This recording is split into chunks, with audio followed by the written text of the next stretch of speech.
오늘은 여러분이 가장 궁금해하는 영혼을 움직이는 법에 대해 말씀드리겠습니다. 소공자 선생님은 우리가 몸을 통해 보고 들은 자료를 갖고 생각하는 것을 자의식이라 하며 초감각을 통해 현실을 느끼고 행동하는 초의식을 영혼이라고 하셨습니다. 그러나 영혼은 무의식이기 때문에 평소에 우리가 그것을 느낄 수 없으며 느낄 수 없기 때문에 사용하는 법 또한 알지 못하는 것입니다. 물론 그동안 우리는 나름대로 하늘에 떠 있는 구름도 없애보고 또 사이퍼를 통해 오는 비를 멈춰도 보았지만 그렇다고 영혼을 확실하게 알고 사용한 것은 아닙니다. 오늘은 특별히 영혼을 직접 알고 사용하기 위하여 영혼을 느끼고 사용하는 법을 알아 평소에 그것을 사용할 수 있도록 알려드리겠습니다. 오늘 강의가 알 수 없는 영혼을 알기 위한 강의이기 때문에 조금 까다롭더라도 주의 깊게 들으시고 가능하면 몇 번씩 반복하여 들으시기 바랍니다.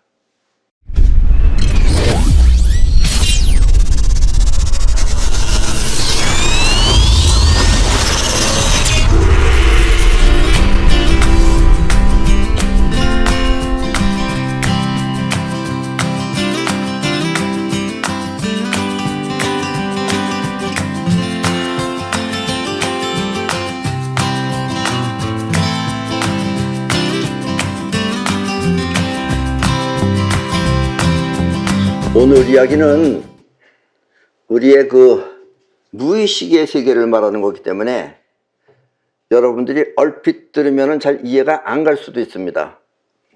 그러나 주의 깊게 들으시고 또 몇 번씩 반복해서 들으시면 그 실체를 느낄 수 있을 것입니다.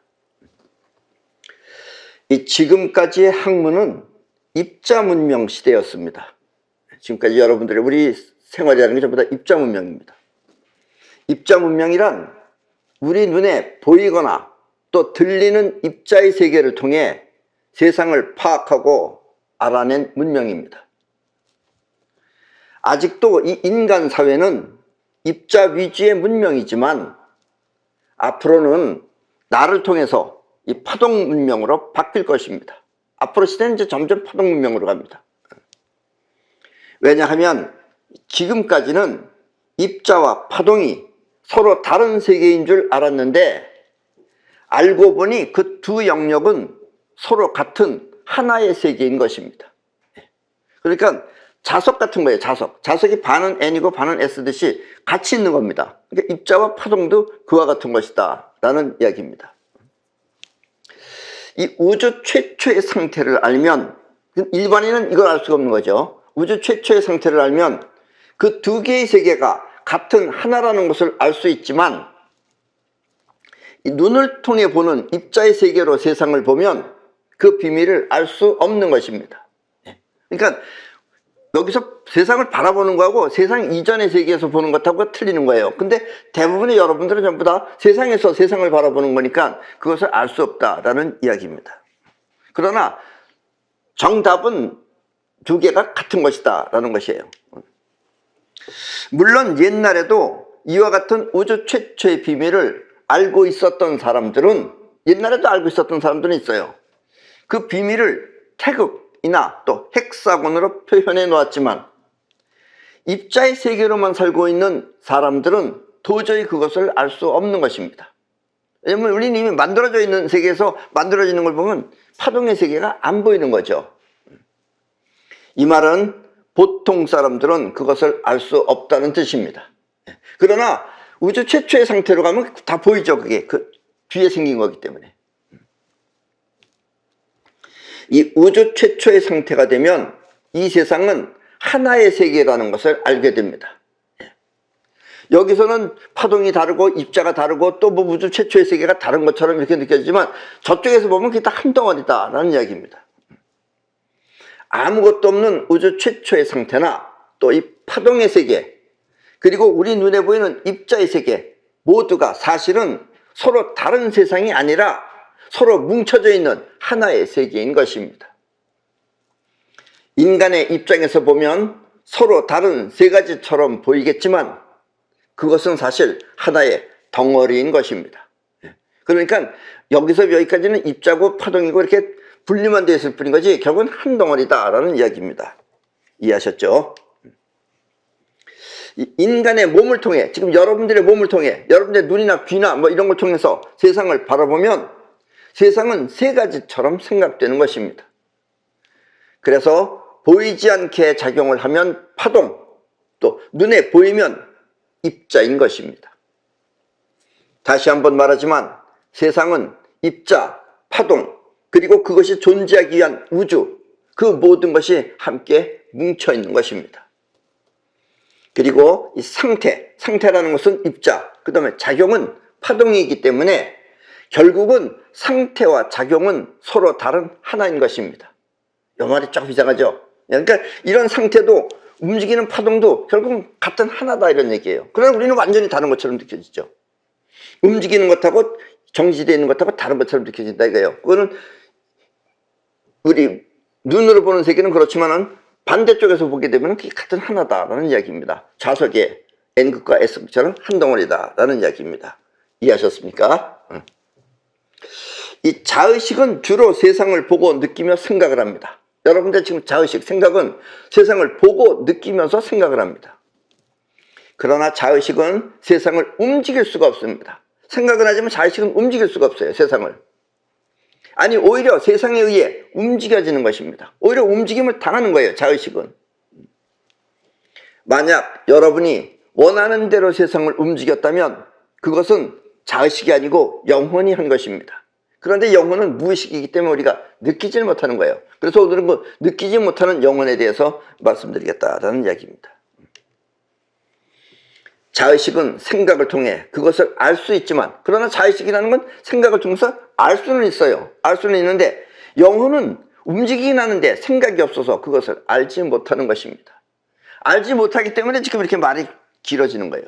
이것만 알면은 아주 쉬운데 세상은 이걸 모르기 때문에 여러분들이 있는지 없는지조차 모른다 이런 이야기입니다.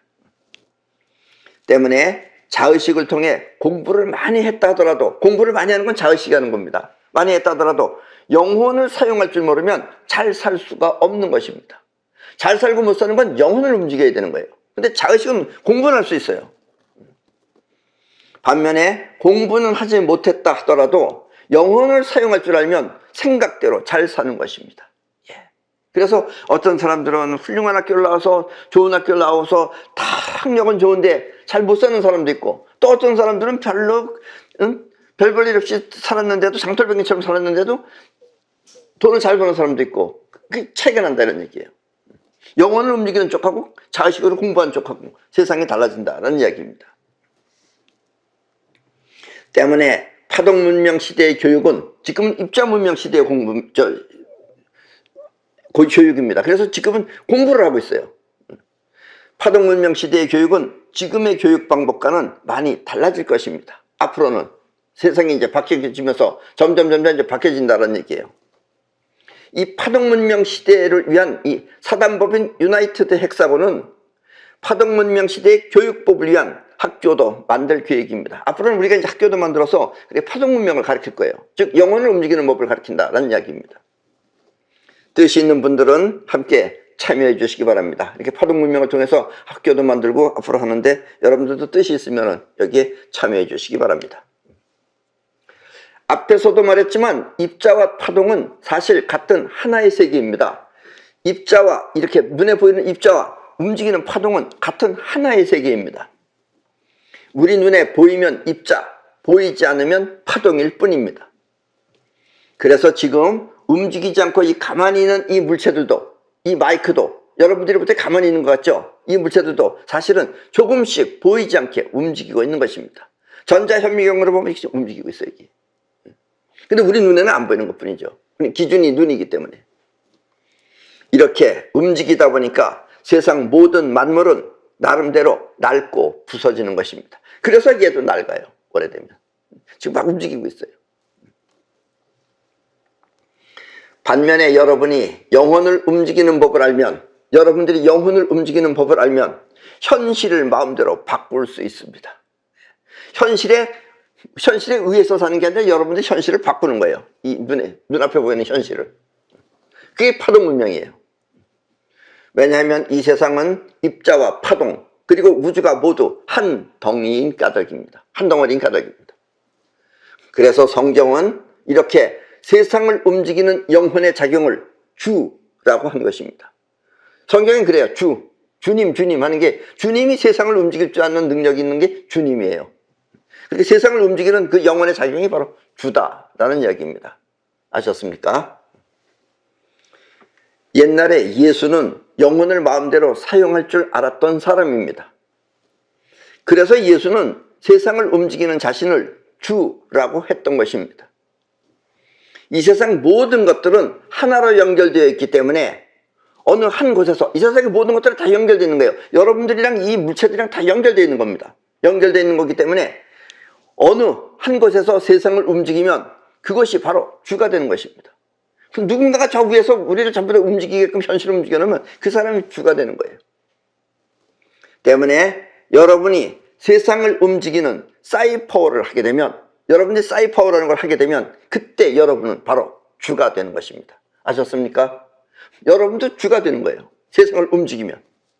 움직임을 당하면 종이 되는 거지만 여러분도 세상을 움직이면 여러분도 주가 되는 겁니다. 주와 종이에요. 아셨죠? 이 영혼을 알아채거나 움직이는 방법은 두 가지가 있습니다. 영혼이라는 것이 무엇인지 그걸 알아채는 방법은 두 가지가 있습니다. 또 움직이는 방법은 두 가지가 있습니다. 하나는 굶주림, 즉 배고픔이고 또 하나는 고행입니다. 고행. 일하기 싫어하는 사람도 배가 고프면 일을 할 수밖에 없습니다. 일하기 싫어하는 사람도 배가 쫄쫄쫄 굶까지 했으면 죽지 않으려면 일할 수밖에 없어요. 왜냐하면 영혼이 움직여야 밥값을 벌 수 있기 때문입니다. 여러분들이 밥값을 벌려면 영혼이 움직여야 돼요. 몸을. 그래서 영혼을 쓸 수밖에 없다는 얘기예요. 그래서 배고픔도 영혼을 움직이는 방법이다 라는 이야기입니다. 아셨습니까? 그때 여러분들이 일어나는 마음, 그게 영혼이라고 생각하시면 돼요. 이해하셨죠? 또 수많은 종교단체가 추구하는 고행도 알고 보면 영혼을 사용하기 위한 수련법인 것입니다. 그래서 모든 종교들은 전부 다 수련이 있어요. 고행을 해요. 그게 뭐냐면 영혼을 쓰기 위한 것이다 라는 이야기예요.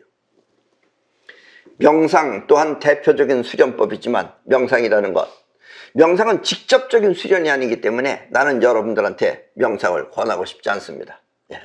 사실 명상은 정신건강에는 좋은지 모르지만 앞으로는 없어져야 할 수련법입니다. 인도 보세요. 인도가 가난한 이유는 명상 때문에 그래요. 석가가 옛날엔 이걸 못 가르쳤어요. 이 영혼을 움직이는 법을 석가는 못 가르쳤어요. 영혼이 무엇인지는 설명을 했지만은 영혼을 움직이는 법을 설명하지 못했어요. 석가모니의 가르침의 큰 맹점이 바로 그것입니다. 우리가 안다라고 하는 것은 자의식입니다. 여러분들이 지금 아는 것도 다 자의식이에요. 그러나 영혼은 알 수가 없습니다. 영혼은 안다가 되지 않는 거예요. 알 수는 없지만 근데 영혼은 느낄 수는 있어요 또. 왜냐면 영혼도 감각이기 때문에 느낄 수가 있어요. 그래서 영혼을 초월적 자아, 즉 초자아라고 합니다. 그래서 영혼은 우리 보통 자의식은 느낄 수가 있기 때문에 알 수가 있기 때문에 이거 자의식은 자아가 되는데 영혼은 알 수가 없어요. 그러나 느낄 수는 있어요. 그래서 영혼은 초월적 자아, 즉 초자아라고 합니다. 아는 것을 초월해서 존재하는 자아라는 뜻입니다. 아는 것을 초월해서 존재하는 게 초자아예요. 즉 영혼이에요. 아셨죠? 그러니까 초자아나 영혼이나 같은 말입니다. 나는 평상적으로 쉽게 말 쓰려고 영혼을 사용하고 있어요. 사실 말은 초자아가 더 근사하죠. 뭐 특별한 것 같고. 그리고 자의식이 몸을 통해 보고 듣듯이, 우리 자의식이라는 건 몸을 통해서 보고 듣죠. 몸을 통해 보고 듣듯이 영혼이 느끼는 감각을 초감각이라고 합니다. 그러니까 감각이라는 건 눈으로 보거나 귀로 듣거나 냄새 맡거나 아니면 혓바닥으로 맛을 보거나 아니면 피부로 느끼는 게 감각인데 영혼은 그게 아니에요. 초감각이에요. 그러니까 그것 외의 것이 감각이다 이거예요. 그런 의미에서 초감각입니다. 아셨죠? 그리고 나는 이와 같은 초감각을 기감이라고 합니다. 초감각이라는 말이나 기감이나 똑같은 겁니다. 근데 나는 기감이라고 쓴다 이거예요. 왜냐? 여러분들이 몸을 위해서, 몸에서 쓰는 감각은 여러분들의 그 자의식의 오감인데 몸을 쓰지 않고 기를 쓰는 거예요. 결국 에너지를. 그래서 자의식이 몸을 통해 느낀다면 초감각은 기를 통해 느끼는 것입니다. 그래서 기감이라고 한다라는 이야기입니다. 아셨죠? 여기서 기는 곧 에너지입니다. 파동은 곧 에너지인 것입니다. 그리고 초감각이라고 하는 것은 직감, 예감, 영감, 육감이 있습니다. 육감도 초감각이고 영감도 초감각이고 예감도 초감각이고 직감도 초감각입니다. 여기서 육감은 육체 외의 감각이라는 뜻이 육감이에요. 육체가 오감이잖아요. 오감 외가 육감입니다. 육체가 오감이라면 기감은 즉 여섯 번째 감각인 것입니다. 그래서 육감이에요. 이해하셨죠? 그래서 육감입니다. 자, 저 사람은 칸트입니다. 철학자 칸트. 옛날에 저 칸트는 인간 본연의 상태,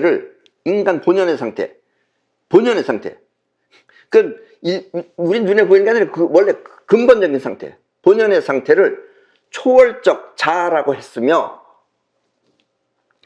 초월적 자아는 육체를 통해 보고 들으며 생각하는 자의식이 아니라 육체의 오감을 초월한 영혼의 느낌으로 행동하는 초자아를 말하는 것입니다. 그래서 옛날에 칸트는 초자아를 인간의 본성이라고 그랬어요. 여러분들이 느끼는 건 본성이 아니에요. 그거는. 이해하셨습니까? 즉 영혼이 바로 초자아인 것입니다. 칸트는 옛날에 그렇게 말했어요. 인간의 본성은 초자아다. 즉 영혼이 인간의 본성이다 이런 얘기예요. 지금 여러분들의 자의식은 거의 다가 엉터리죠. 지금 보세요. 우리나라도. 여러분들이 중요한 뉴스는 전부 다 지워버립니다. 안 해요. 그리고. 그럼 여러분들은 알 수가 없는 거예요. 그러니까 여러분들은 주어진 대로 받아들이는 게 자의식이에요. 그러니까 여러분들은 엉터리만 알고 있는 거예요. 이 세상은 전부 다 조작하고 있습니다. 조작을 모르고 여지까지 몰랐던 거예요. 이 세상은 다 조작되어 있어요. 조작되어져 있는 걸 알기 때문에 여러분들은 본성이 아니에요. 그게. 그러나 최소한도 영혼을 움직일 줄 아는 사람은 진짜를 구별할 줄 알아요. 그래서 영혼이 본성이고 여러분들의 자의식은 그것은 본성이 아니다 이런 얘기예요. 옛날에 칸트는 그걸 알고 있었던 사람입니다. 아셨죠? 지금까지는 이와 같은 초자, 즉 영혼을 확실하게 정리하지 못한 까닭은 지금까지 이 초자, 즉 영혼을 확실하게 정리하지 못한 까닭은 영혼이 뭐다라고 지금 정리가 안 돼 있잖아요. 지금 내가 정리하고 있잖아요. 그것을 영혼이라는 것을 확실하게 알고 쓰지 않았기 때문입니다. 그러니까 뭐라고 말을 못하는 거예요. 기껏 말하는 게 이제 심리학에서 말하는 게 무의식입니다. 무의식. 무의식이면 더 이상 무의식이니까 알 수가 없는 거죠. 그거를 지금 밝히는 것이다라는 얘기입니다. 아셨죠? 때문에 오늘은 초자, 즉 영혼을 알고 쓰는 법을 알려드리겠습니다. 이 영혼의 존재를 알기 위해서는 영혼 그 자체가 작용하려고 하는 그 의지가 있어야 합니다. 영혼이 움직이려고 하는 의지가 있어야 돼요. 보통은 여러분들이 쓰는 건 자의식입니다. 그러나 영혼은 어떤 의지가 있어야 돼요. 영혼 자체가 작용하려고 하는 건 의지입니다. 의지. 배가 고프면 그것을 해결하기 위해 영혼이 움직이고자 하는 의지가 있어야 하는 것입니다. 배고프면은 어떻게 이 배고픔을 이겨야 되겠다. 뭔가 먹어서 배고프지 말아야 되겠다. 그런 마음이 생기는 게 의지예요. 그 의지가 바로 영혼이 일어나는 거예요. 고픈 배를 움켜쥐고 굶어 죽는 사람은 한마디로 영혼이 살고 싶은 의지가 없기 때문입니다. 그래서 여러분들이 고행을 하는 게 바로 이거예요. 살려고 하는 의지가 생기려고 하면 그 의지가 움직이려면 역시 배고파야 된다 이런 얘기예요. 그리고 고행을 해야 된다 이런 얘기예요. 아셨습니까? 그래서 종교나 이런 것들이 전부 다 고행이 있는 겁니다. 살아야겠다 하고 일어나는 마음, 그것은 바로 의지이며 이 의지는 영혼에 의해 생겨난 것입니다. 이해하셨습니까? 보통 사람들은 평소에 자의식의 만족을 위해서 산다면, 대부분의 사람들은 그 자의식이 만족하는 걸 위해서 살아요. 만족을 위해서 산다면 이 영혼으로 사는 사람은 평소에 만족을 위해서 사는 게 아니라 자신의 의지대로 사는 것입니다. 이 사람은 어디 휩쓸리질 않아요. 자신의 의지대로 사는 사람은 휩쓸리질 않는데 자의식의 만족을 위해서 사는 사람은 어떤 함정에 빠지죠. 그런 사람들은 유혹에 걸려들게 되고. 이해하셨습니까? 그래서 의지는 곧 영혼인 것입니다. 아셨죠? 영혼, 의지. 그리고 평소에 영혼이 움직이는 방법은 4가지 정도가 있습니다. 첫째는 영혼이 움직이려면 믿음. 왜냐면 여러분들의 자의식이 믿지 못하는 거예요. 자의식은 뭐 가짜도 받아들이면서 자의식은 믿지 못해요. 믿지 못했기 때문에 그걸 믿는다는 마음은 자의식이 작동 안 하고 영혼이 작동하게끔 양보하는 게 믿음이에요. 그래서 기독교에서는 믿음 그러면서 하나님은 있지도 않는 하나님을 믿으라고 그러잖아요. 자의식이 아무래도 아닌 것 같은데 그걸 뭉개버리는 게 그게 믿음입니다. 그게. 아셨죠? 그래서 첫째는 믿음. 그리고 둘째는 자비. 자비라는 건 사랑인데 베푸는 사랑이에요. 그건 자기 우러나오는 거예요. 그것도 바로 영혼이 움직이는 겁니다. 그리고 셋째는 여러분들이 일을 할 때는 항상 흥겹게 해야 됩니다. 흥겹게 하는 건 영혼이 하는 거예요. 그러면 일이 잘 돼요. 근데 뭔가 슬퍼가지고서 하면 일이 자꾸 안 돼요. 자꾸 뭐가 맥히고. 그래서 항상 흥겹게 일을 하시기 바랍니다. 그리고 넷째는 성욕입니다. 성욕도 영혼이 일으키는 거예요. 그러니까 이 세상에 많은 성범죄도 존재하는 겁니다. 대학 교수도 하고 다 그럴 수 있는, 벌어질 수 있는 게 그게 바로 영혼이 일으키기 때문에 그래요. 의심이 없는 생각은 영혼을 움직이고 의심이 없는 생각은 영혼을 움직여요. 여러분들이 자의식이 의심하기 때문에 영혼이 안 움직여지는 거예요. 또 베푸는 자비 또한 영혼을 움직입니다. 그리고 흥겹게 하는 행동 또한 영혼의 작용이며 성욕 또한 영혼이 일으키는 작용입니다. 그러나 이건 자제를 해야죠. 아셨습니까? 옛날 한국의 승려들은, 우리 한국의 승려들, 이 스님들은 이와 같은 영혼 훈련법을 호되게 시켰습니다. 우리는 주로 중국 영화를 보면 소림사라고 하는 데서 무술을 하고 별의별 유술을 다 하지만 다 소용없는 겁니다. 저거 지네들끼리 하는 거지. 우리 한국에는 직접 나가서 싸운 사람은, 중들이 나가서 싸운 나라는 대한민국밖에 없어요. 조선밖에. 그리고 그런 걸 시켰던 것이 옛날 조선시대 때 우리 승려들입니다. 자, 저분은 여러분도 아시다시피 저 임진왜란을 승리로 이끈 사람 중에 한 사람이 바로 사명대사입니다. 물론 이순신 장군도 있지만 사명대사.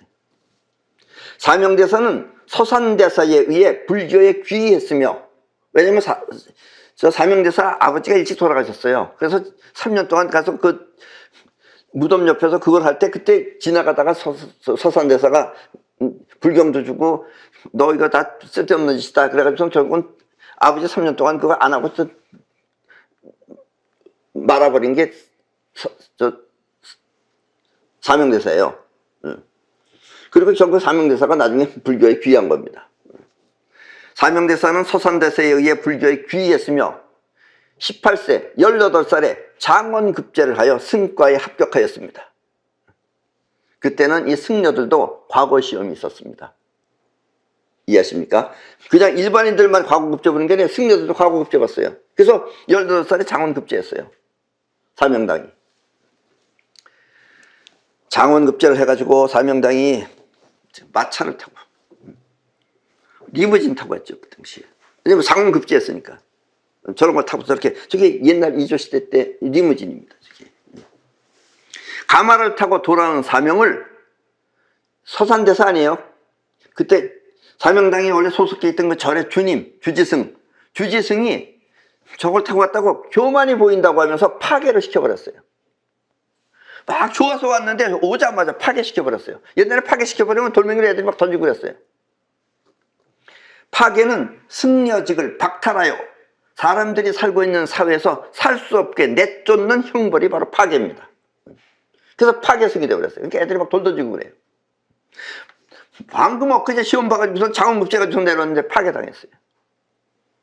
그러나 사명대사는 아무런 불만 없이 산속에 들어가서 혹독한 생활을 하였습니다. 혼자서 벌러지는 안 잡아먹었어요. 거기서 생식하면서 살았어요. 나름대로. 그렇게 몇 년이 흐른 어느 날 사명은 자신을 내쫓은 주지스님이 이상하다는 것을 느꼈습니다. 이때부터 이제 기감이 작동하는 거예요. 일종의 텔레파시였던 것입니다. 그래서 불이 나게 주지스님을 찾아갔더니, 산속에서 주지스님한테 무슨 일이 생겼구나 하면서 찾아갔더니 주지스님은 얼마나 고생이 많았냐면서 너를 공부시키기 위해 일부러 파괴시켰다. 그리고 이제 물론 파괴는 다시 없어진 겁니다. 그렇게 말하면서 그리고 서쪽 방향을 가리키면서 저 방향으로 가라 하고 숨을 거뒀습니다. 예. 그러니까 사명대에서가 저 스승이 죽을 때 된 걸 아는 거죠. 그래서 찾아간 거죠. 그래서 만났어요. 그리고 주지승이 서쪽 방향을 가리켜서 저쪽으로 가라 그랬어요. 그래서 장례식을 마치고 사명대에서는 서쪽을 향해서 무작정 가는 거예요. 가다가 어느 산 쪽에서 보니까 조그만 암자 같은 데 촛불이 있었던 거예요. 그래서 계세요 하고 들어갔더니까 거기서 바로 자신을 전해주었던 서산대사를 만난 것입니다. 예. 물론 서쪽으로 가서 서산대사 아니에요. 원래가 서산대사였어요. 사명대사는 스승의 가르침을 따라 파괴를 당하고 산속에 홀로 들어가 많은 수양을 하였습니다. 그렇게 죽음을 무릅써야지 영혼이 나오는 거예요. 아셨습니까? 그래서 고행이 필요한 거예요. 아니면 굶어 죽죠. 이북에 저 수많은 사람이 굶어 죽는 게 영혼을 움직이지 못해서 그래요. 죽음을 무릅쓰고 살아있는 진리를 터득하기 위한 수련이 바로 영혼을 일깨우는 작업이었던 것입니다. 당시에는 이와 같은 사명대사의 능력을 도력 혹은 도술이라고 하였지만 결국 그 도력이라는 것은 바로 영혼의 능력인 것입니다. 영혼의 능력이 도력이에요. 자의식의 능력은 그 손 엉터리고.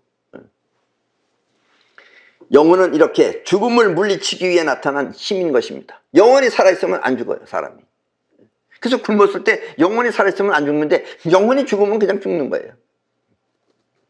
아무도 없는 산속에서 자의식은 굶어 죽을 수 있지만 영혼이 살아있다면 그 영혼은 죽음을 물리치는 것입니다.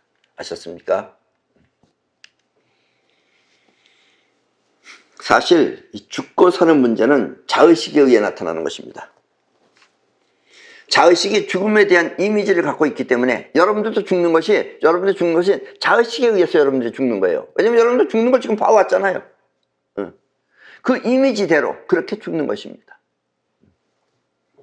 영혼의 세계는, 영혼이라는 것은 작동하느냐 마느냐 하는 문제만 있지 죽음에 대한 이미지는 없어요. 영혼은 이미지가 없어요. 근데 자의식의 이미지가 많이 들어가 있으면은, 아까도 얘기했죠? 자의식과 영혼은 우리가 지금 설명할 때는 두 개로 설명하고 있지만 자의식과 영혼은 자석처럼 하나에 뭉쳐 있는 거예요. 그래서 여러분들이 자꾸 이미지를 갖다가 여러분들이 마음속 안에 가지고 있으면 그 이미지가 자의식을, 영혼을 움직이는 겁니다. 그래서 영혼이 그렇게 나타나는 거예요. 아셨습니까? 그래서 영혼은 작동하느냐 마느냐는 것만 있을 뿐 죽음에 대한 이미지는 없습니다. 그러나 영혼은 자의식과 또 다른 존재가 아니라 앞에서도 말했지만 같은 하나의 몸인 것입니다. 지금 여러분이 자유롭게 사용하지 못한다면, 이 영혼을 자유롭게 사용하지 못한다면, 영혼을 여러분들이 마음대로 사용하지 못한다면 그것은 자의식의 생각을 진실처럼 믿고 있기 때문입니다. 자의식을 믿지 말고 영혼을 믿으셔야 돼요. 나도 옛날에는 산에 가서 여러 가지 수련을 했습니다. 10대 때는. 그때 제일 어려웠던 수련 중에 하나가 폭포수 맞는 거하고 폭포수 밑에서 하루에 2시간씩 들어있었어요. 근데 거기 있는 사람들은 설명을 못 해주는 거예요. 그게 굉장히 좋은 겁니다. 첫째, 음이온을 받아가요. 폭포는 떨어지면 음이온이 됩니다. 그럼 우리 몸에 활성산소를 다 없애요. 그리고 바닥이 미끄러운데 미끄럽지 않게 떨어지려면 상당히 정신 써야 됩니다. 그리고 또 나는 잠을 잘 때 나무 위에서 잤어요. 항상 나무 가지 위에서.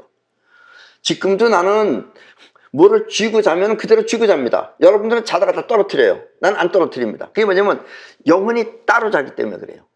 이런 수련을 나는 10대 때 많이 했습니다. 자, 코로나에 걸릴까봐 열심히 마스크를 쓰는 사람은, 마스크가 무슨 자기를 코로나로부터 굉장히 구해주는 신처럼 생각하는 사람들이 있어요. 그런 사람들은 마스크를 통해 코로나가 들어오느냐 마느냐 하는 그런 문제가 아니라, 그렇게 마스크를 챙기는 사람은 그 사람이 왜 마스크를 챙겨요? 그 마스크를 챙기는 이유는 코로나가 그 사람의 영혼에, 그럴 때마다 코로나가 영혼에 뺏기는 거예요. 그래서 마스크를 통해서 코로나가 들어오느냐 마느냐는 그런 문제가 아니라 영혼 속에 코로나를 계속 각인시키고 있는 중입니다. 그게. 그래서 걸리는 사람은 그런 사람이 걸려요. 자, 오해는 하지 마세요. 이 말은 내가 여러분들 마스크는 소용없다는 뜻이 아니에요. 그러니까 마스크를 그렇게 막 챙기고 막 마스크에 대해서, 왜냐면 이 코로나 균이라는 게 걸린 사람이 그 앞에다 대고서 뿌리기 전에는 들어오지 않습니다. 그게 너무 조금해서 그게 날아다니질 않아요, 그게. 근데 사람들은 무슨 먼지처럼 날아다니는 걸로 알고 있어요. 그래서 무슨 마스크가 막아주는 걸로 알고 있어요. 물론 막기도 하겠죠. 그러나 그건 극히 일부다 이런 얘기예요.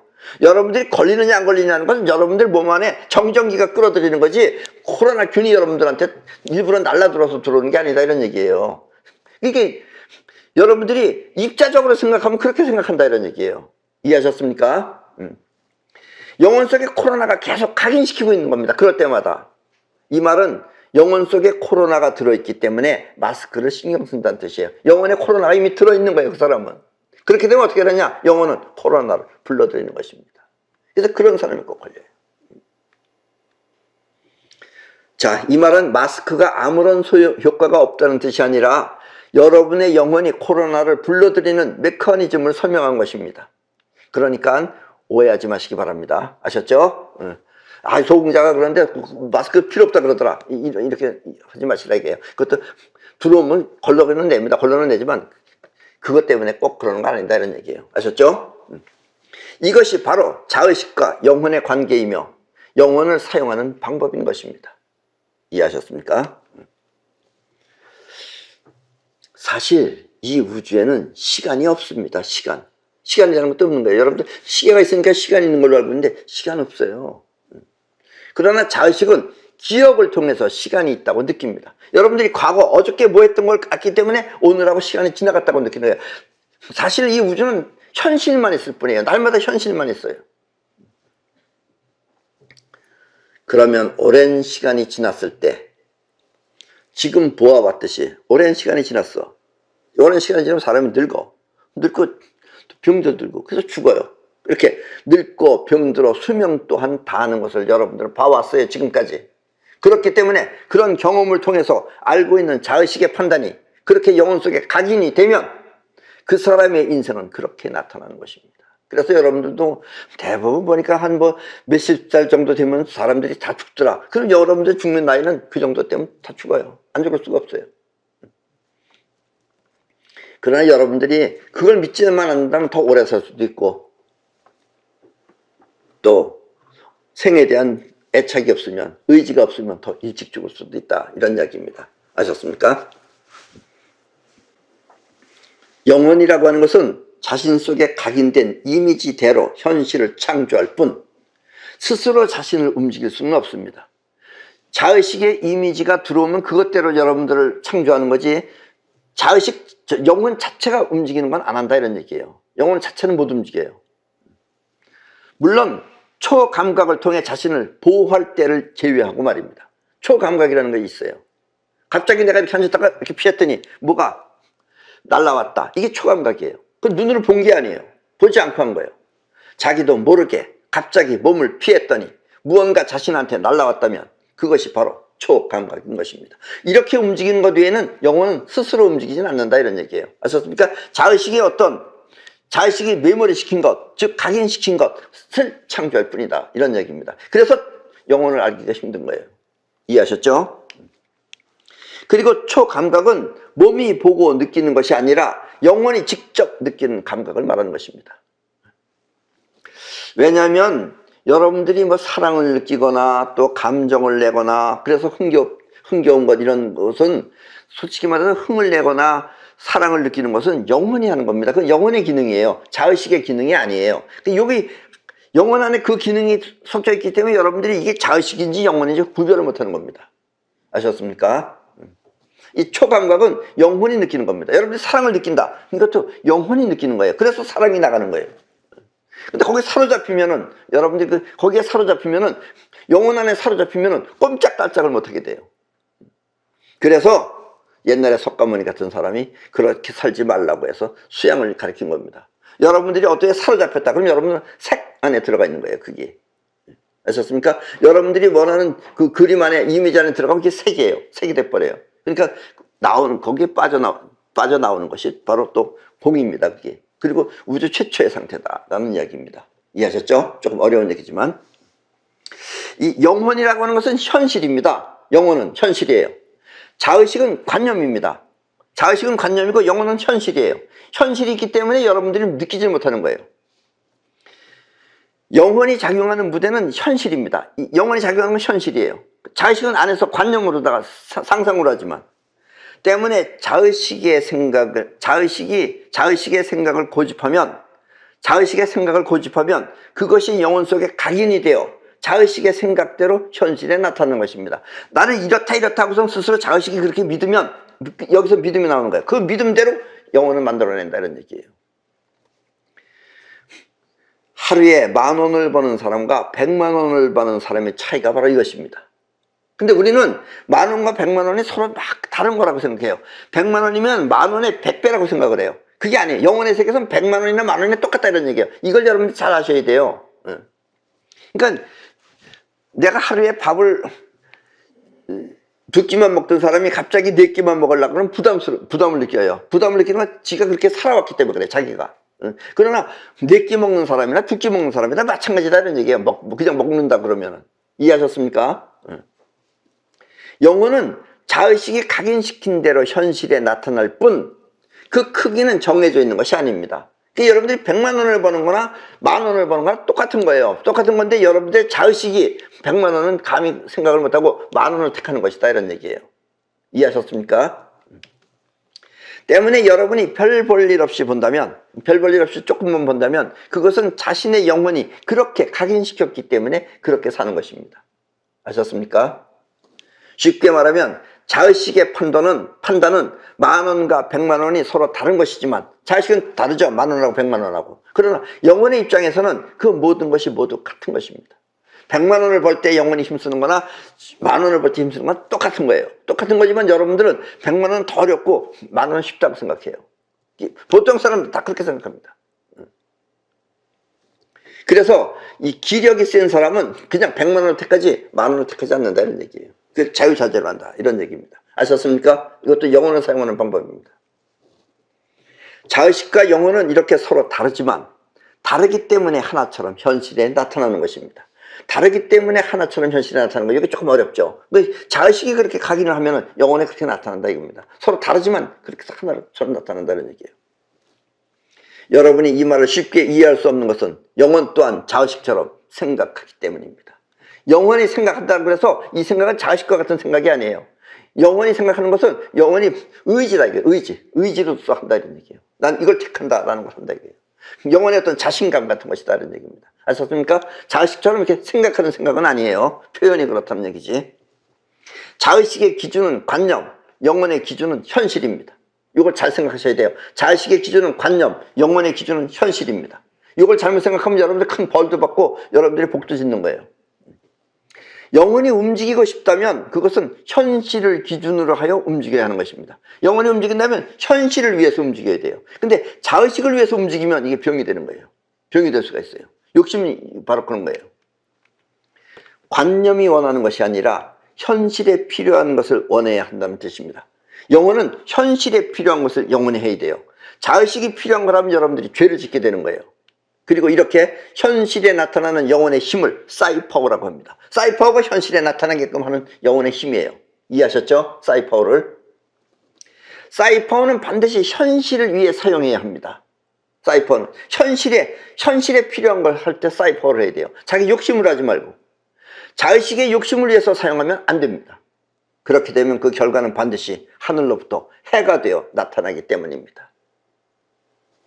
현실을 위해서 사용하면 그 현실이 복이 되어 나타나지만 자의식의 욕심을 위해 사용하면 그 현실이 해가 되어 나타나는 것입니다. 그래도 어쨌든 그렇게 자기의 욕심을 위해서 해도 사이퍼는 되긴 돼요. 되는데 자기한테도 온다 이런 얘기예요. 내가 누구라고 직접 말하지는 않겠지만 그러나 여러분들이 이 말을 들으면 대부분 누구라고 꼭 아실 겁니다. 지금 우리나라의 어떤 정치인은 그 사람은 본인이 아는지 모르는지 모르겠지만 본인이 그래도 영혼을 움직일 줄 아는 사람이에요. 야당은 아닙니다. 그 사람은. 영혼을 사용할 줄 알아서 본인이 그것을 능력이라고 그래요. 본인도 설명할 때 능력이 있어야 된다. 능력이 있어야 된다. 자기 영혼을 움직이는 능력이 있는 거예요. 능력이라고 하며 많은 욕심을 부린 사람이 있습니다. 네. 돈을 엄청 많이 쓰고 있죠. 때문에 그 사람은 지금 사회의 이슈가 되어 세상을 떠들썩하게 만들고 있습니다. 엄청 많은 돈을 능력이라고 하면서 자기 욕심대로 마음껏 썼기 때문입니다. 예. 그러나 이 사람은 머리를 써가지고 했기 때문에 그걸 가능한 한 전부 다 막을 수 있게끔 다 막아놓고 했어요. 자기 나름대로. 올머리가 있는 사람이에요. 그런데 이 야당에 있는 사람들은 올머리가 없어요. 그냥 시키는 대로만 하고 공부만 하고 이래가지고 올머리가 없는 사람들이에요. 정말 한심합니다. 그래서 이 사이퍼를 할 때는 그 기준을 반드시 현실에 맞춰 해야 되는 것입니다. 현실을 위해서 사이퍼를 해야 돼요. 현실에 필요한 걸 해야 돼요. 자기 욕심껏 하면 안 돼요. 까다로운 말이지만 자신의 욕심을 위해서 할 것이 아니라 현실을 위해서 해야 되는 겁니다. 자의식의 욕심을 위해 하게 되면 그 현실은 성공했다 하더라도 오히려 비참해질 수도 있습니다. 조그맣게 그 능력 있다는 사람도 잘못하면 지금 위험해질 수도 있는 겁니다. 예. 옛날 이조시대 장희빈이라고 있었어요. 이 장희빈은 자신의 욕심을 위해서 사이퍼를 했어요. 누구를? 어느 그 왕비를 죽어라 죽어라 하면서 날마다 그 인형에다가 바늘을 콕 찍으면서 죽어라 죽어라 했어요. 그래서 결국은 사이퍼가 통했어요. 그래서 결국 자기가 죽이고 싶은 사람 죽었어요. 그리고 죽어라 죽어라 하면서 자기 영혼 속안에도 각인이 됐어요. 그 영혼이 뭘 불러들이냐? 죽음을 불러들여요. 그래서 결국 장희빈도 사형 먹고 죽었습니다. 그런 겁니다. 아셨습니까? 관념을 위해서 하게 되면 그런 결과가 되고 현실을 위해서 하면 다 복이 되는 거죠. 현실이 잘 됐기 때문에. 그래서 이 사이퍼를 제대로 잘 쓰는 사람은 큰 욕심이 없어요. 욕심으로 하면 안 돼요. 그래서 옛날부터 도력이니 도술이니라고 말했던 겁니다. 이해하셨죠? 이렇게 영혼은 현실을 위해 사용해야 하는 것입니다. 왜냐하면 영혼의 작용이 바로 행동이기 때문입니다. 현실에 나타나는 행동이에요. 영혼에 작용하면. 그러니까 그것이 현실에 나타난다는 얘기입니다. 나는 종종 차 안에서 잠을 잡니다. 주로 차 안에서. 그러나 이 운전을 하는 운전기사가 급격하게 운전을 하는 경우가 많습니다. 왜냐면 여러분들이 사이퍼하는 법입니다. 관념으로 하지 말라 이런 얘기예요. 현실을 위해서 하라는 얘기입니다. 현실을 위한 게 어떻게 하는 거냐? 그래서 나는 잠을 잘 때 사이퍼를 하는데 사이퍼를 하고선 자요. 그때 사이퍼의 대상은 내가 사이퍼하는 대상은 운전기사가 아니라 자동차입니다. 자동차. 여러분들은 운전기사가 운전하니까 운전기사를 어떻게 사이퍼해야 되는 줄 알아요. 그게 아니에요. 결과는 현실이에요. 현실은 자동차예요. 자동차가 사고가 안 나면 돼요. 운전기사가 뭘 하든지 간에. 아셨습니까? 그래서 자동차인 것입니다. 자, 저 그림 보세요. 저걸 손털기라고 합니다. 예를 들면 차가 아무 일이 없도록 그 아무 일이 없는 그것을 그 불필요한 걸 그걸 떨궈버리는 거예요. 보통은 저걸 손털기라고 그러는데 손털기가 쉽게 말하면 모든 불경보다도 더 훌륭하고 기도보다 더 훌륭한 게 손털기입니다. 저 손털기를 하는데 이 불필요한 걱정을 털어버리는 것이 손털기입니다. 그러니까 사고 날 수 있다는 그걸 털어버리는 거예요. 나한테서 완전히 없어지면 차는 사고 안 나요. 저거는 그냥 일반인들이 하는 거고 여러분들이 혹시 사이퍼 반지를 차고 있는 분들은 이 반지 찰 때는 이렇게 주먹을 쥐고서 납니다. 이렇게 털어서 내 마음 안에 그 불필요한 걱정이 없어지면은 자동차 사고는 안 나는 겁니다. 그래서 이렇게 사이퍼를 하고선 이것을 털어버리고 나서는 나는 편안하게 잠을 잔다라는 이야기입니다. 아셨습니까? 그렇게 해서 영혼이 편안해지면 그때 잠이 드는 것입니다. 그러니까 사이퍼는 현실을 위해서 해야 됩니다. 아셨죠? 여러분들의 관념, 즉 자기 욕심을 위해서 하게 되면 나중에 이게 해가 돼서 꼭 돌아옵니다.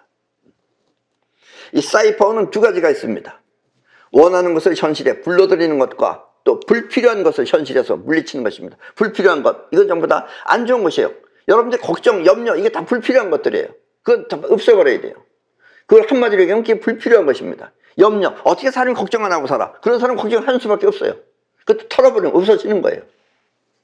이렇게 불필요한 현실을 자의식에서 지워버리는 작업을 손털기라고 합니다. 불필요한 생각이 들 때마다, 즉 염려라는 생각이 들 때마다 얼른 그 이미지를 이렇게 손을 통해 털어버리는 것입니다. 그리고 또 이건 털어버리는 거고 여러분들이 원하는 것, 좋아하는 것, 꼭 되어야 될 것, 이루고 싶은 것, 그것은 손을 끌어옵니다. 손 끌어오기예요. 원하는 것은 이렇게 손을 통해 끌어오는 것입니다. 그건 뭐 반지 꼈거나 안 꼈거나 주먹을 끌어옵니다. 왜냐하면 손은 곧 몸이고 손은 몸이에요. 여러분들의 몸이에요.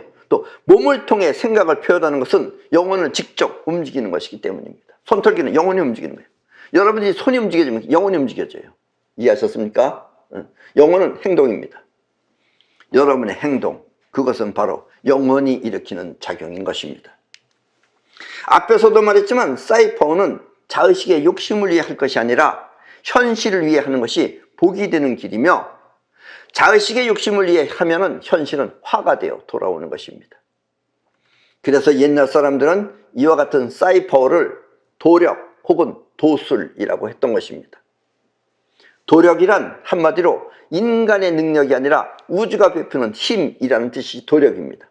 뜻이고, 도술이란 인간의 재능이 아니라 우주가 베푸는 기술이란 뜻입니다. 그리고 이렇게 사이퍼를 몇 번 하다 보면 이제 여러분들이 영혼이라는 것이 어떤 것인지 그 영혼의 기운을 자연히 알게 되어서 필요에 따라 그것을 사용할 수 있는 것입니다. 그리고 이때 그렇게 사용할 때 여러분은 주가 되는 것입니다. 아셨습니까? 예수만 주가 아니에요. 여러분도 주가 될 수 있어요. 세상은 이렇게 우주 중심에 의해 움직이는 것입니다. 우주 중심에서 결국 주가 움직이는 거다라는 이야기입니다. 사이퍼를 할 때 그때는 바로 여러분이 우주의 중심이 되는 것입니다. 아셨습니까? 그럼 오늘 강의는 이것으로 모두 마치겠습니다.